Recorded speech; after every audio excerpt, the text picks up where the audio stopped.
Tampa Bay Buccaneers. The Tampa Bay Buccaneers are a team that didn't finish so well last year, that have a lot of things to do this offseason.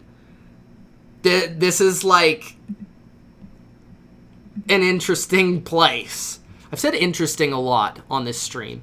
The Tampa Bay Buccaneers, a team that Ndamukong Suh, Shaquille Barrett, Carl Nassib, Jason Pierre-Paul, Dotson, and their dang quarterback, Jameis Winston. For a team that didn't finish very well last year, actually probably better than people expected, but not great. They didn't make the playoffs. They have a lot of players of big name on their team that are free agents. How do they go about distributing this cap? They have a lot of it. They have $85 million, the third most in the league.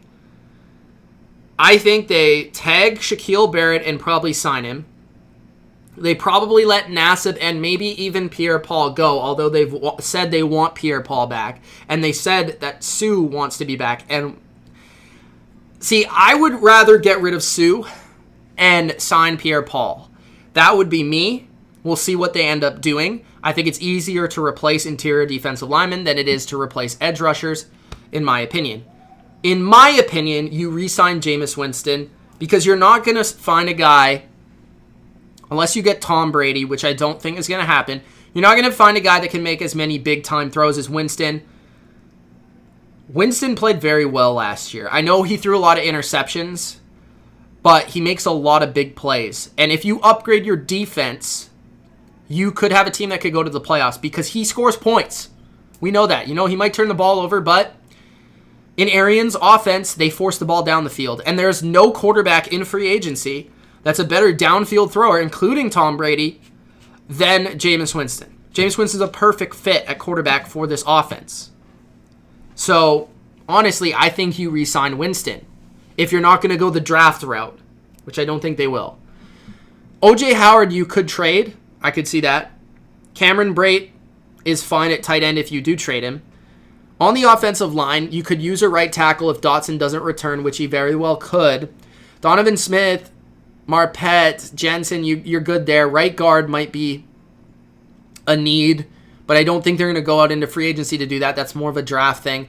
Wide receiver, you're looking for a number 3 as Perryman moves on, but you have probably the best 1-2 in the league at wide receiver. Maybe you or the Vikings. It's one or the other. As of last year, you have the best one. But it just seems like Justin Watson, Scott Miller, all these guys can step up and be the number 3 within this offense and with the Bucs. And I don't know if part of it is actually Jameis Winston who just gives these guys chances to make plays and they end up doing it, or if it's the offense, or if it's just the great drafting of the wide receiver position. But the Bucs have receivers for days. Ronald Jones will be at running back. Peyton Barber is gone. You might trade for like David Johnson. You might sign. I don't think you'll sign Melvin Gordon because I don't think you have enough money to sign him and then sign all the other guys. But a Kenyon Drake would be a great fit for this offense. So keep your eye out on running back. Maybe they go to the draft for that.